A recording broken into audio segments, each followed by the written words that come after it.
What's going on, everybody? This is the GI Joe original Cobra Ferret. As you can tell by my hand, it's not the 3 3/4. It's actually GI Joe classified. However, I made a mistake. So this file, I believe, the files for this, I believe, is from a gentleman that goes by the name of Mark II Design. He does have a Patreon. He does have an Etsy. I don't remember how or where I got these files for this. I know I was a Patreon for a few months for him, and I had to stop due to finances, and maybe this is where I got them, but I cannot remember the life of me. Now, this thing is printed in 3 different materials: the tires, the seat, and the hose are all printed in TPU, which is the first time I ever printed in TPU, which I am impressed by its flexibility and the way it's formed when it came out of my CR10. The body and the gun and the engine, those are all resin. Everything else is just regular PLA. Now, there are some issues kind of in this model, whereas I had to wallow out the holes, but now the tires won't stay on because the pegs were too big. I broke the pin off the side gun here because it was too tight. If anything, I would increase or decrease the sizing by a 1/10 or 2 for the things that go into its place. So, for instance, I would either decrease the pins on these or increase the holes on these. Now, for the steering, I'd probably leave it alone. You can take a drill bit, slowly go up in size, and wall it out so it spins a little more easier. Unfortunately, it gets real tight, as you can tell. I had to wallow out the holes here because obviously when you print in PLA, it actually gets fatter than the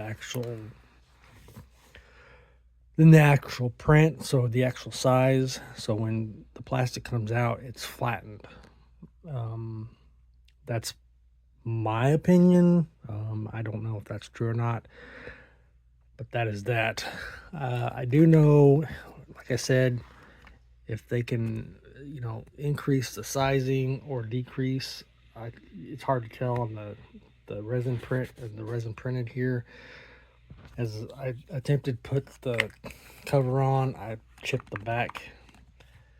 One thing I also notice is this is printed in res or PLA. It's kind of angled funny. I don't know if that's supposed to be that way or not.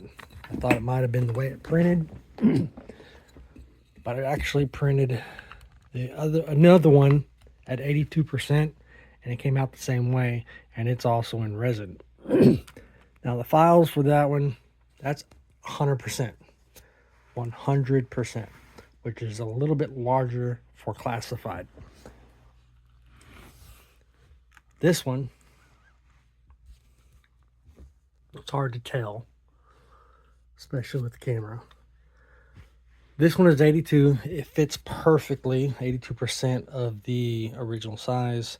And like I said, it would have been great if the pins were either a 1/10 or 2 shorter in size, or the holes were at least a 1/10 or 2 larger in size, because I broke the pins on the bottom and top. I don't know if you can see it. So I broke the pins on the bottom and top of the motor, which unfortunately it is what it is, I guess.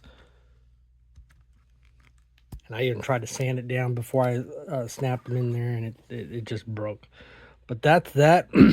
So this is pretty damn awesome in my opinion. Like I said, this 82%, if anybody has this file, print it from 82%. I originally printed the steering with the handbrakes, but when I put Storm Shadow's hands on it, it broke one, so I just broke the other one. So it's a good aesthetic.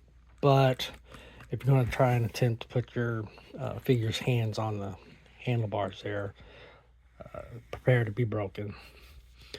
But that's that. Like I said, it's hard to tell in a camera, but there you go. So this one, the frame is printed in PLA.